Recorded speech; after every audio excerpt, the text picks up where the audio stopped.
The Apple iPad 2 is here, and the big question is, does it do enough to stay ahead of the competition? Hey, I'm Alex Waro, and to answer that question, we've been testing the iPad 2 alongside the Motorola Xoom and the Samsung Galaxy Tab. So here goes. First, which is easiest to hold? Hands down, the 7-inch Galaxy Tab is the easiest to hold.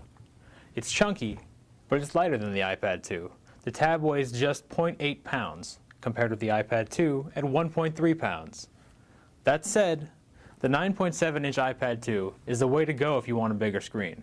It's much easier to hold than its predecessor, and is far easier to hold than the Motorola Xoom, which at 1.6 pounds and a half-inch thick is downright brick-like by comparison. Second, which has the best screen? Well, iPad 2 clearly has the best screen. Images appear evenly and accurately saturated, although the text could be sharper. The competitors each have their issues. We like the sharpness of the Tab's 7-inch LCD display, but it often appears oversaturated. However, it's a solid second choice after the iPad 2. The Xoom falls behind both with blurry text and poor color accuracy. These problems may have something to do with how Google's Android 3.0 OS handles rendering. Until we see other honeycomb options, it's impossible to pinpoint the source of these issues. Now third, which has the best keyboard? Well, we give the nod to iOS and the iPad 2. The keyboard can handily keep up with my touch typing fingers, whereas the Xoom lags when you're typing at full speed. However, the Xoom's larger button sizes are easy to use, and by comparison, the Galaxy Tab's keyboard is both smaller and slower. Fourth, which is best for your multimedia needs?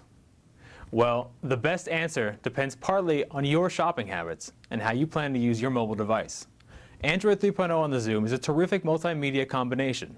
HD movies look great in the widescreen aspect ratio, Flash is supported, and Google's redesigned music player is very appealing. But it lacks a dedicated video player. Your videos get added into the image gallery. In contrast, Apple's iPad requires iTunes syncing, which is a huge hassle. But it's fairly good for organizing and keeping track of your media, and you can add your own properly formatted videos into the iTunes library.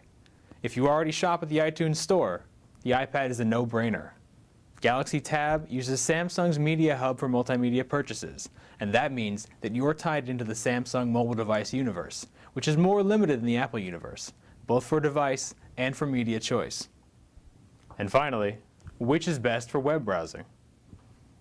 Well, the Motorola Xoom is the clear winner. With the tabbed interface of the Xoom, it's easy to navigate multiple web pages. It also has Adobe Flash Player 10.2 support, whereas the iPad 2 and the Galaxy Tab are both stuck in the dark ages when it comes to web browsing. On these devices, we can only access a single page at a time, and each has a limit on the number of simultaneous open windows. So, where does that leave us? Well, it looks like the Galaxy Tab was our least favorite, winning only in the easiest to hold category. The iPad and Xoom both have great features, and each has its strengths and weaknesses. Gamers and multimedia fans, especially those already committed to iTunes, should definitely look at the iPad, which still has the biggest selection of apps right now. For PC World, I'm Alex Waro. Thank you so much for watching.